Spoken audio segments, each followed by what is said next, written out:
Halo semuanya, saya Aisyah Sobaria akan menjelaskan mengenai COVID-5 dan penilaian maturity level proses. Nah, di sini ada overview-nya mengenai COVID.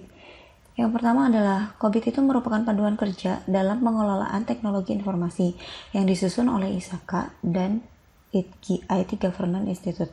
COVID-5 ini menyediakan kerangka komprehensif yang membantu enterprise meraih sasaran dalam tata kelola dan manajemen IT di enterprise.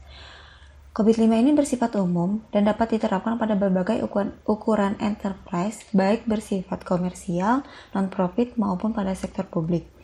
COVID-5 ini pada intinya menyatukan 5 key principle yang memungkinkan perusahaan untuk membangun kerangka kerja governance dan manajemen yang efektif berdasarkan 7 enabler holistik yang mengoptimalkan investasi penggunaan informasi dan teknologi untuk kepentingan stakeholder.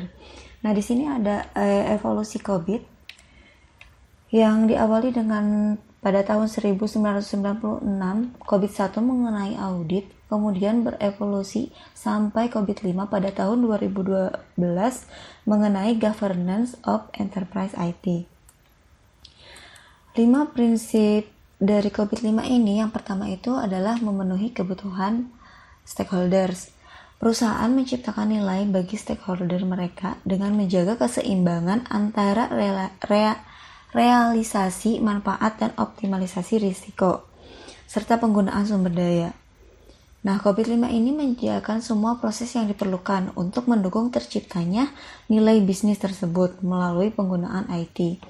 Yang kedua itu ada meliputi perusahaan end-to-end, di mana COVID-5 ini mengintegrasikan pengelolaan bagian IT dalam perusahaan ke dalam tata kelola perusahaan yang mencakup semua fungsi dan proses di dalam perusahaan tersebut dan menganggap semua tata kelola dan manajemen IT enabler untuk perusahaan. Yang ketiga itu ada menerapkan kerangka kerja tunggal yang terintegrasi. Ada banyak standar terkait IT dan praktik-praktik terbaik, masing-masing memberikan panduan pada subset dari kegiatan IT tersebut.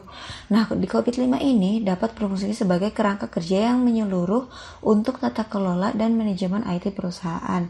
Kemudian prinsip keempat yaitu mengaktifkan pendekatan holistik. Tata kelola dan manajemen perusahaan yang efisien dan efektif membutuhkan pendekatan holistik dengan mempertimbangkan beberapa komponen yang saling berinteraksi satu sama lain. Kemudian prinsip yang terakhir adalah memisahkan tata kelola dari manajemen. Kerangka kerja COVID-5 menunjukkan perbedaan yang jelas antara tata kelola dan manajemen, di mana tata kelola ini memastikan bahwa kebutuhan, kondisi, dan opsi dari stakeholder dievaluasi untuk menentukan tujuan perusahaan yang seimbang. Sedangkan manajemen merencanakan, membangun, menjalankan, dan memantau kegiatan agar sejalan dengan arahan yang ditetapkan oleh Badan Tata Kelola untuk mencapai tujuan perusahaan. Nah, di sini ada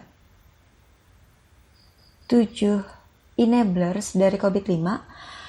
Yang pertama itu ada prinsip kebijakan dan kerangka kerja yang merupakan sarana untuk menerjemahkan kebiasaan-kebiasaan yang diinginkan menjadi suatu panduan praktik untuk pelaksanaan manajemen harian.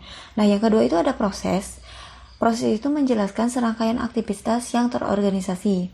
Kemudian yang ketiga itu ada struktur organisasi yang merupakan kunci untuk pengambilan keputusan dalam suatu perusahaan.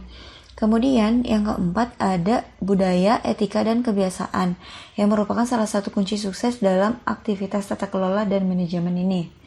Kemudian yang kelima ada informasi, di mana informasi ini sangat dibutuhkan untuk memastikan agar organisasi tetap berjalan dan dapat dikelola dengan baik. Kemudian yang keenam itu ada layanan, infrastruktur, teknologi, dan aplikasi yang menyediakan layanan dan pengolahan teknologi informasi bagi perusahaan. Kemudian enabler terakhir adalah manusia, kemampuan, dan kompetensi, berhubungan dengan sumber daya manusia, keahlian, dan kompetensi yang dibutuhkan untuk keberhasilan menyelesaikan semua aktivitas dan untuk menentukan keputusan yang tepat serta mengambil tindakan yang korektif. Nah, di sini ada 5 proses COVID-5 Process Reference Model, di mana model ini tuh membagi praktik dan aktivitas yang berhubungan dengan IT ke dalam dua area utama. Yang pertama itu ada governance dan yang kedua itu ada manajemen. Yang masing-masing ini mempunyai beberapa domain proses yang berbeda. Domain governance terdiri dari evaluasi, arahan, direct, dan pengawasan, serta 4 domain manajemen berhubungan dengan tanggung jawab pada bidang perencanaan, pembangunan, pelaksanaan, dan pengawasan. Nah, dari kelima domain proses tersebut didefinisikan ke dalam 37 defined process seperti pada gambar di samping. Nah, kemudian ini ada proses capability levelnya, di mana pada COVID-5 ini juga mempunyai skala 0 sampai 5 level, yang di mana level 0-nya itu merupakan proses yang belum diimplementasikan atau gagal untuk mencapai tujuan yang telah direncanakan. Kemudian level 1-nya merupakan proses yang diimplementasikan dan berhasil mencapai tujuan yang direncanakan. Untuk level 2-nya, manage process, merupakan proses yang telah dijelaskan sebelumnya, kemudian diimplementasikan dan dikelola dengan perencanaan, pengawasan, penyesuaian terhadap produk kerjanya, adanya pengendalian dan pemeliharaan. Kemudian level 3, di mana proses diimplementasikan dengan menggunakan proses yang telah terdefinisi dan mampu mencapai hasil yang diinginkan. Kemudian untuk level 4, proses yang telah diterapkan sebelumnya kemudian berjalan dalam batasan-batasan yang ditentukan untuk mencapai hasil prosesnya. Nah, kemudian level terakhir, level 5, yaitu optimize process, di mana proses secara terus-menerus meningkat untuk memenuhi tujuan bisnis. Nah, di sini ada proses capability attribute yang memiliki terdapat 9 proses capability attribute, di antaranya yaitu proses performance, proses performance management, work product management, proses definition, dan lain sebagainya. Nah, kemudian di sini ada proses capability model untuk menyediakan sebuah pengukuran terhadap kemampuan proses dalam memenuhi tujuan bisnisnya. Nah, di sini untuk setiap 37 proses IT pada COVID-5 mempunyai sebuah capability model yang telah didefinisikan dengan diberikan skala pengukuran bertingkat yang tadi telah dijelaskan, yaitu yang dari 0 sampai 5. Nah, pada framework COVID-5 tidak lagi menggunakan maturity level seperti pada COVID 4.1 sebelumnya, namun di sini diganti dengan capability model yang diadopsi dari ISO, di mana proses penilaian berdasarkan tingkat kemampuan perusahaannya dalam melakukan proses-proses yang telah didefinisikan dalam model assessment. Nah, penilaian capability model pada COVID-5 ini untuk setiap levelnya harus telah memenuhi level sebelumnya terlebih dahulu. Kemudian barulah domain dapat naik ke level selanjutnya.